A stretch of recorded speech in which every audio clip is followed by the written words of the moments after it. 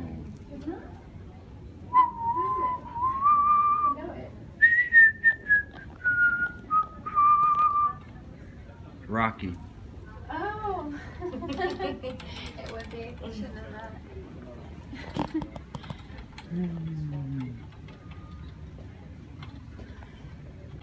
I wish I could make it all the way down to that window. That's really far though. Is this awkward? It's fine. Yeah.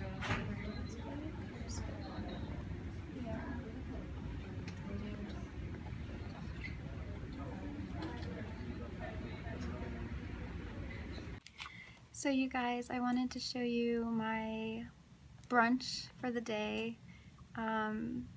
Now I hate hospital food, like truly, but this is probably the best option for me, and it's even harder for me because I am gluten-free, dairy-free, I have to avoid a bunch of food allergies. So today I got one plain waffle, gluten-free and vegan, with some berry compote, and I also got a little side of pears to add to that. So yeah, hopefully that will be good. I'm not super excited about it, but I can finally eat, so gotta eat, especially now that I'm on antibiotics. They really destroy the stomach, so gotta make sure that I'm eating well. So here we go. Let's see if I can stomach this. So I'm here getting my daptomycin up there, and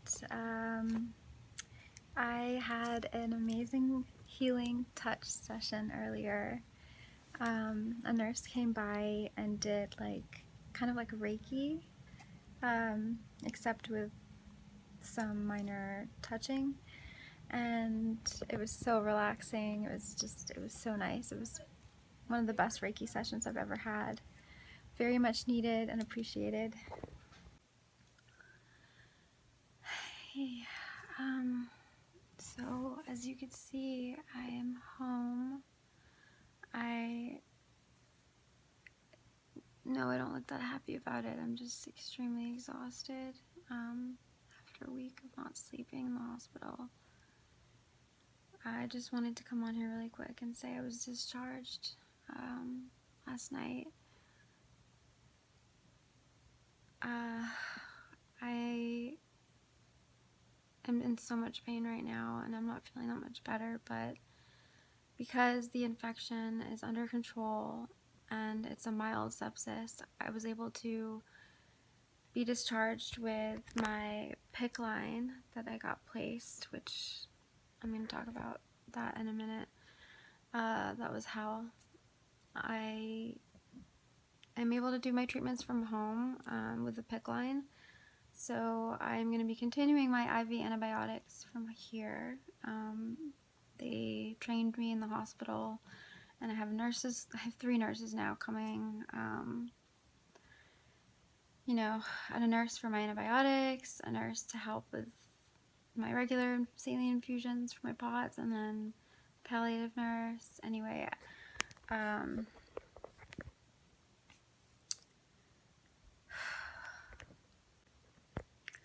so I am going to be continuing daptomycin, IV daptomycin through my Picc line for at least the next 4 weeks, and I'm going to be seeing the infectious disease doctor once a week in the meantime until the sepsis is completely cleared.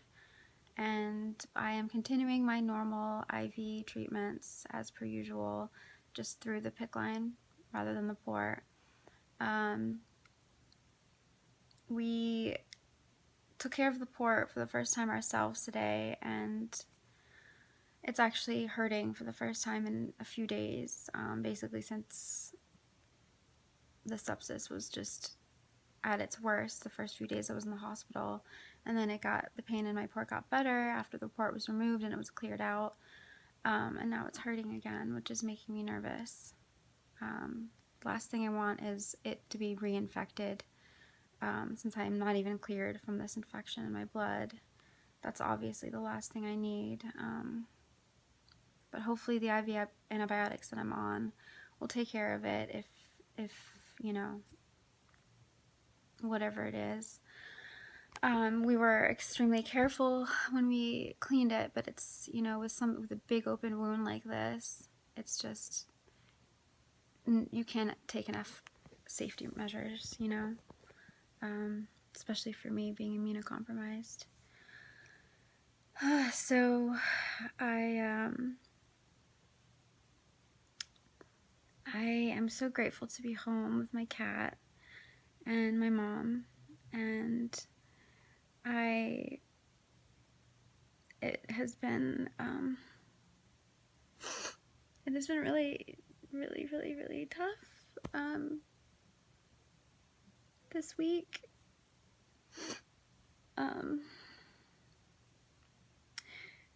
You know, everyone asks me how I'm always able to smile and stay so positive and happy all the time and so strong all the time, and I'm not. That's, you know, what people don't see is moments where I cry and break down and beg God to give me strength to keep going. Moments where I just don't know how I'm gonna find the strength, no matter how deep I search inside of me. Moments where I don't know how I'm gonna battle the pain that never ends.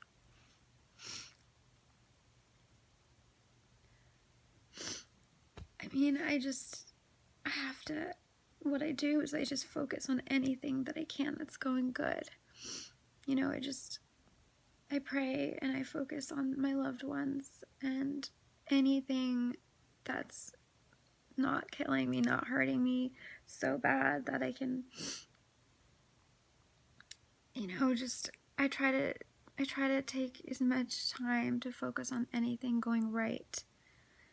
You know, anything going right in my body, anything going right in my life. That's what I focus on. That's what gets me from one tough moment to the next. You know, I think that's important to just take the time to focus on anything going right, because sometimes that makes a difference between coping and not coping when there's so much going wrong.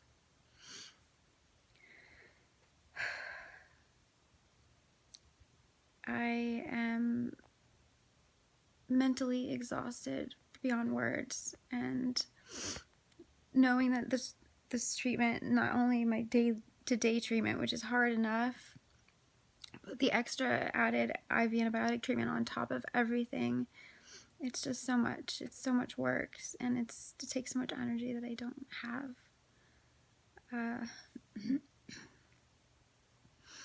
Anyway, I just wanted to come on here and just kind of share my thoughts for a minute and just let everyone know I'm home. I think I might end up just wrapping up the vlog here.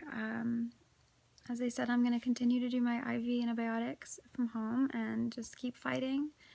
Oh yeah, the Picc, that's the last thing that I'm going to talk about. I had a traumatic experience with my Picc line placement, and I don't use that word lightly. I have been through so many medical procedures, so many, just countless surgeries and tests and treatments, you name it, as a chronic illness patient. I've had a Picc line placed before, about 6 years ago. And that Picc line placement was relatively painless, and no complications. So I went into this Picc line placement thinking it was going to be a breeze, and oh my God, I was so wrong.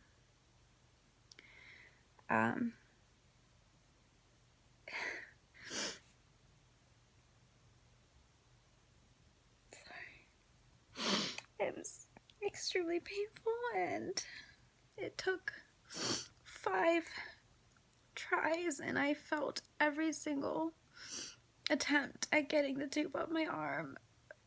Despite the local anesthesia, I had 5 shots of local anesthesia in my arm. I think you could see where at least one of the spots they tried to get me, they ended up getting me like really close to my armpit there. And actually it took 2 different doctors, because the first one tried 4 times, and he had to call in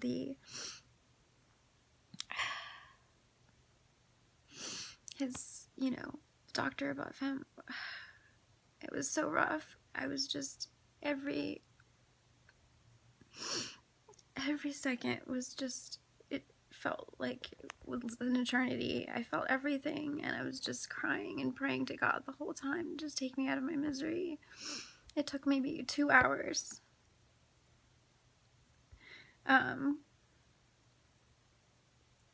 They finally got it in, and the pain was just so bad that I nearly passed out. I kept blacking out, and I was just shaking from the pain. Even after morphine and Norco, I was in so much pain, and it was just unbelievable. It was something else. I couldn't believe how, I would never imagine how painful a PICC line placement could be. But my arm is getting really tired, and I need to get some sleep so I could have the energy to keep fighting this. I'll see you guys later. Thank you so much for watching.